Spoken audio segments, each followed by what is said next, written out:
श्री स्वामी समर्थ. नमस्कार मंडळी, स्वागत आहे तुमचे माझ्या यूट्यूब चॅनेलवरती.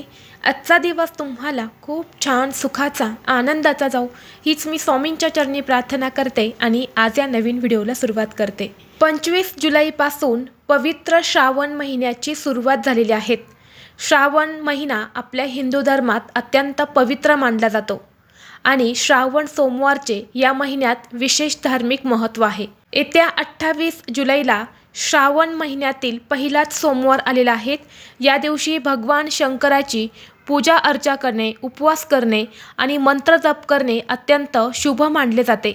यामुळे आपल्या सर्व इच्छा मनोकामना पूर्ण होतात. भगवान शिव आणि माता पार्वती यांचा आशीर्वाद हा आपल्याला प्राप्त होतो. श्रावण महिन्यातील सोमवारचे व्रत केल्याने आपले शारीरिक आणि मानसिक शुद्धीकरण देखील होत असते. श्रावण महिन्यामध्ये येणाऱ्या प्रत्येक सोमवारचे एक विशेष महत्त्व असते आणि प्रत्येक सोमवारी आपण शिवलिंगावरती धान्य जे आहे तर ते अर्पण करत असतो. त्यामध्ये पहिल्या श्रावण सोमवारी जे धान्य अर्पण करायचं आहे ते म्हणजे तांदूळ. तर तांदूळ जे शिवामूठ आहे तर ती आपल्याला या दिवशी शिवलिंगावरती अर्पण करायचे आहेत. योगायोगाने श्रावण महिन्यातील पहिल्याच सोमवारी नागपंचमीचे देखील व्रत आलेले आहेत. 29 जुलैला नागपंचमी आहेत आणि या नागपंचमीचं व्रत जे आहे तर ते देखील आपल्याला 28 जुलैला म्हणजेच सोमवारी करायचं आहे. हे दोन्ही व्रत भगवान महादेवांना समर्पित आहेत आणि हे दोन्ही व्रत एकाच दिवशी आल्यामुळे या दिवशी सुवर्ण योग जो आहे तर तो निर्माण झालेला आहे. धार्मिक दृष्टिकोनातून हा दिवस अत्यंत महत्त्वाचा असल्यामुळे या दिवशी काही उपाय आणि सेवा देखील केल्या जातात. आज व्हिडिओमध्ये मी तुम्हाला एक अतिशय प्रभावी असा उपाय सांगणार आहे. उद्या पहिला श्रावण सोमवार तुम्ही उपवास नाही केला तरीही चालेल, पण शिव मंदिरातून घरी आणा ही एक वस्तू. फक्त 24 तासातच घरात चहूबाजूने पैसा येऊ लागेल. 7 पिढ्यांचे दारिद्र्य नष्ट होऊन आयुष्याचं सोनं हे झाल्याशिवाय राहणार नाहीत. तुमच्या मनातील कितीही कठीणातील कठीण इच्छा ही पूर्ण होईल. तर अशी कोणती वस्तू तुम्हाला शिव मंदिरातून घरी आणायची आहेत, त्या वस्तूचं काय करायचं आहे याबद्दलची संपूर्ण माहिती आज या व्हिडिओमध्ये मी तुमच्यासोबत शेअर करणार आहे. त्यामुळे तुम्ही हा व्हिडिओ स्किप न करता शेवटपर्यंत नक्की पहा. चॅनलवरती नवीन असाल तर सबस्क्राईब करा आणि असेच माहितीपूर्व नवनवीन व्हिडिओ पाहण्यासाठी बेल आयकॉनला प्रेस करा. म्हणजे जेव्हा कधी मी नवीन व्हिडिओ अपलोड करेल त्याचं नोटिफिकेशन सर्वात अगोदर तुम्हाला भेटेल आणि तुम्ही एक पण व्हिडिओ मिस करणार नाही. आज या व्हिडिओमध्ये मी तुम्हाला जो उपाय सांगणार आहे तर हा उपाय तुम्हाला सोमवारी करायचा आहे. सोमवारी तुम्ही दिवसभरामध्ये कधीही करू शकता. अगदी सकाळपासून ते संध्याकाळपर्यंत जेव्हा शक्य होईल तेव्हा तुम्हाला शिव मंदिरामधून ही एक वस्तू घरी आणायची आहेत. परंतु या सोमवारी जर तुम्हाला प्रदोष काळामध्ये हा उपाय करणं शक्य झालं तर आवर्जून करा. प्रदोष काळ म्हणजे सूर्यास्त होण्याच्या 1 तास अगोदर आणि सूर्यास्तानंतर जी वेळ असते तर तिला प्रदोष काळ असं म्हटलं जातं आणि प्रदोष काळामध्येच महादेवांची पूजा जी आहे तर ती केली जाते. या दिवशी अनेक जण बघा महादेवांची पूजा ही प्रदोष काळामध्येच करत असतात आणि म्हणून शक्य असेल तर या वेळेमध्ये तुम्ही हा उपाय करा. नसेल शक्य तर मग दिवसभरामध्ये तुम्ही हा उपाय कधीही केला तरीही चालेल. जर कष्ट आणि मेहनत करूनही तुमच्या कष्टाला आणि मेहनतीला यश मिळत नसेल, कोणतीच गोष्ट तुमच्या मनासारखी घडत नसेल किंवा तुमच्याकडे पैसा येत नाही किंवा पैसा आला तरी तो तुमच्याकडे टिकत नाही, काही ना काही कारणाने तुमच्या घरातून हातातून पैसा हा निघून जात असेल, यामुळे तुम्हाला सतत इतरांकडून उसने पैसे घेण्याची वेळ येत असेल किंवा तुमच्यावरती कर्ज असेल तर यासारख्या आर्थिक अडचणी दूर होण्यासाठी हा उपाय खूप प्रभावी मानला जातो. तसेच तुमच्या घराची प्रगती होत नाही, तुमच्या मुलांची प्रगती होत नाही किंवा तुमच्या पतीची प्रगती होत नाही, पतीला कोणत्याही कामामध्ये यश मिळत नाही किंवा नोकरी व्यवसायामध्ये त्याची प्रगती होत नाही तर हा उपाय केल्याने आपल्या कुटुंबाची भरभरून प्रगती व्हायला सुरुवात होते. तसेच या उपायाने आपल्या घरामध्ये असणारे सर्व दोष, नकारात्मकता, अडचणी ह्या देखील नष्ट होतात. आता हा उपाय करण्यासाठी तुम्हाला या श्रावण सोमवारी सकाळी लवकर उठायचं आहे. उठल्यानंतरनं सर्वप्रथम स्वच्छ स्नान करायचं आहे. अंघोळीच्या पाण्यामध्ये तुम्हाला थोडंसं गाईचं कच्चं दूध आणि सोबतच तुम्हाला थोडंसं गंगाजल टाकून स्नान करायचं आहे. यानंतर आपल्या देवघरातील देवांची विधिवत पूजा करून घ्यायची आहेत। तुमच्या देवघरामध्ये शिवलिंग असेल तर शिवलिंगावरती तुम्हाला आवर्जून अभिषेक करायचा आहे। जरी तुम्ही या दिवशी मंदिरामध्ये जाऊन पूजा करणार असेल तरीसुद्धा आपल्याला आपल्या देवघरातील शिवलिंगावरती अभिषेक करून पूजा करायची आहेत। कारण जर आपण श्रावण महिन्यामध्ये आपल्या घरामध्ये असणाऱ्या शिवलिंगावरती अभिषेक केला, सेवा केल्या, तर त्यामध्ये एक सकारात्मक ऊर्जा येत असते, एक दैवी शक्ती त्यामध्ये निर्माण होत असते आणि यामुळे आपल्या घरातील अनेक अडचणी ज्या आहेत तर त्या दूर होतात।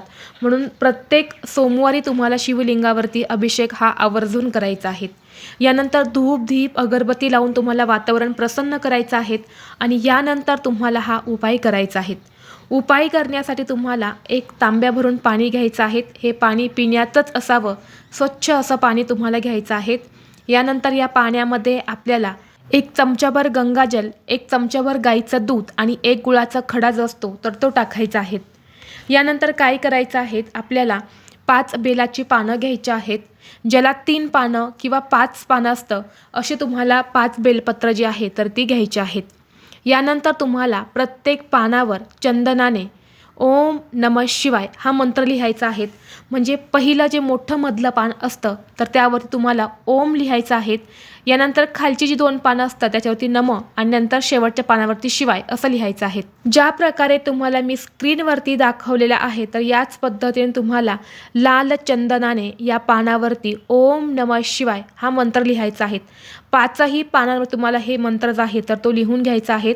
यानंतर तुम्हाला हे 1 लोटा जल आणि ही 5 पानं घेऊन तुमच्या घराजवळ असणाऱ्या महादेवाच्या मंदिरात जायचं आहे।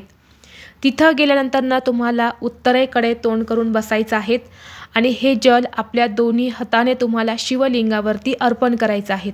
अर्पण करत असताना ओम नमः शिवाय, ओम नमः शिवाय किंवा श्री शिवाय नमस्तुभ्यं किंवा तुम्ही महामृत्युंजय मंत्राचा जप करू शकता। यानंतर तुम्हाला काय करायचं आहे, जी 5 बेलपत्र तुम्ही घेतलेली आहेत तर 1 बेलपत्र तुम्हाला हातामध्ये घ्यायचं आहे आणि त्या बेलपत्रावरती तुम्हाला 1 अखंड तांदूळ ठेवायचा आहे। बेलपत्राचा देठ काढून घ्यायचा आहे आणि ज्या साईडने आपण ओम नमः शिवाय लिहिलं आहे तर हे पालथं बेलपत्र आणि हा 1 तांदूळ तुम्हाला हातामध्ये घेऊन आपली इच्छित मनोकामना व्यक्त करून हे बेलपत्र तुम्हाला शिवलिंगावरती अर्पण करायचं आहे। पुन्हा दुसरा बेलपत्र घ्यायचं, पुन्हा दुसरा 1 तांदूळ घ्यायचा आणि पुन्हा दुसरं बेलपत्र अर्पण करायचं। असं तुम्हाला 5 तांदूळ आणि 5 बेलपत्र जे आहे तर ते शिवलिंगावरती अर्पण करायचे आहेत। आता अर्पण करत असताना बेलपत्राचा देठ हा आपल्याकडे येईल अशा पद्धतीनेच तुम्हाला हे बेलपत्र अर्पण करायचं आहे। यानंतर दोन्ही हात जोडून तुम्हाला भगवान महादेवांचं नामस्मरण करायचं आहे। ज्यासाठी तुम्ही हा उपाय केला आहे तर ती इच्छा व्यक्त करायची आहेत आणि यानंतर तुम्हाला काय करायचं आहे, जी तुम्ही 5 बेलपत्र अर्पण केलेले आहे तर त्यातील 1 बेलपत्र उचलून हे तुम्हाला घरी आणायचं आहे। घरी आणल्यानंतर हे बेलपत्र आपल्याला आपल्या पैशांच्या तिजोरीमध्ये ठेवायचं आहे। जिथे आपले छोटे मोठे पैसे असतात, महत्त्वाची कागदपत्र असतात तर त्या ठिकाणी हे बेलपत्र तुम्हाला ठेवायचं आहे। जरी हे बेलपत्र सुकून गेलं तरीसुद्धा ते तसं तुमच्या पैशांच्या तिजोरीमध्ये ठेवायचं आहे, जोपर्यंत राहील तोपर्यंत ठेवायचं आहे। हे बेलपत्र जे असतं ते अभिमंत्रित झालेलं असतं, त्यावरती काही सेवा झालेल्या असतात आणि त्यामुळे या बेलपत्रामध्ये लक्ष्मी आकर्षित करण्याची सर्वात जास्त शक्ती जी आहे तर ती असते। आणि जेव्हा असं बेलपत्र आपण आपल्या घरात ठेवतो तेव्हा आपल्या घरामध्ये चहूबाजूने पैसा येऊ लागतो। आपल्या घरातील पैशांच्या अडचणी दूर होऊन आपल्या आयुष्याचं सोनं हे झाल्याशिवाय राहत नाही। तसेच तुम्हाला पैशांच्या तिजोरीमध्ये हे बेलपत्र ठेवायचं नसेल तर मग तुम्ही तुमच्या पर्समध्ये देखील ठेवू शकता। आणि जर तुम्हाला पर्समध्येही ठेवायचं असेल, पैशांच्या तिजोरीमध्येही ठेवायचं असेल तर तुम्ही अर्पण केलेल्या बेलपत्रातून 2 बेलपत्र ही घरी आणायची आहेत आणि अशा पद्धतीने तुम्हाला ठेवायचे आहेत। तसेच तुमचा उद्योग व्यवसाय आहे तो चांगला चालत नाही, हवं तसं इन्कम त्यामधून तुम्हाला मिळत नसेल तर असं 1 बेलपत्र हे देखील तुम्ही व्यवसायाच्या ठिकाणी ठेवू शकता। यामुळे आपला उद्योग व्यवसाय आहे तर तो चांगला चालायला सुरुवात होते। बेलपत्राचा हा उपाय केल्याने आपल्या आयुष्यातील अनेक अडचणी दूर होतात। बेलपत्राला धार्मिक दृष्टीने खूप महत्त्वाचे मानले जाते। भगवान शंकराच्या पूजेत बेलपत्र अर्पण करणे हे खूप महत्त्वाचे मानले जाते। शिवपुराणामध्ये सांगितले जाते की जो व्यक्ती भक्तिभावाने 1 बेलपत्र शिवलिंगावरती अर्पण करतो त्याच्या सर्व इच्छा भगवान महादेव पूर्ण करतात। इतकं महत्त्व या बेलपत्राला दिले जाते आणि सोमवार हा भगवान महादेवांना समर्पित आहे, त्यामुळे तुम्ही हा एक उपाय नक्की करा। त्याचबरोबर तुम्हाला या श्रावण सोमवारी बेलवृक्षाच्या झाडाखाली दिवासुद्धा लावायचा आहे. जर तुमच्या घरी झाड असेल, जवळपास असेल आणि तिथे तुम्हाला सहज दिवा लावणं शक्य झालं तर आवर्जून बेलवृक्षाखाली तुम्ही दिवा लावा. यामुळे आरोग्य, सुख, शांती, समृद्धी, ऐश्वर्य प्राप्त होते आणि साक्षात महादेव हे आपल्यावरती प्रसन्न होत असतात. त्याचबरोबर नवरा बायकोमध्ये सतत वाद होत असतील, दोघांचं अजिबात पटत नसेल, तर श्रावण सोमवारी व्रत करून महादेवाची पूजा करावी आणि शिवलिंगावरती अर्पण केलेल्या बेलपत्राचं सेवन करावं. यामुळे स्त्रियांना अखंड सौभाग्य प्राप्ती होते. तसेच पती पत्नींमधील वादविवाद जे आहेत तर ते सुद्धा संपूर्णपणे नष्ट होतात. तर हा उपाय देखील तुम्ही श्रावण सोमवारी करू शकता. तर अशा पद्धतीने तुम्हाला हे उपाय जे आहेत तर ते पहिल्या श्रावण सोमवारी करायचे आहेत. पहिल्या श्रावण सोमवारी तुम्हाला शक्य नसेल तर तुम्ही दुसऱ्या किंवा महिन्यातील कोणत्याही सोमवारी हे उपाय करू शकता. व्हिडिओ तुम्हाला आवडला तर लाईक करा, चॅनलवरती नवीन असाल तर सबस्क्राईब करा आणि हा व्हिडिओ आपल्या मित्रपरिवारासोबत जास्तीत जास्त शेअर करा. चला तर मग भेटू असंच पुढल्या एका नवीन व्हिडिओमध्ये. तोपर्यंत सर्वांना श्री स्वामी समर्थ.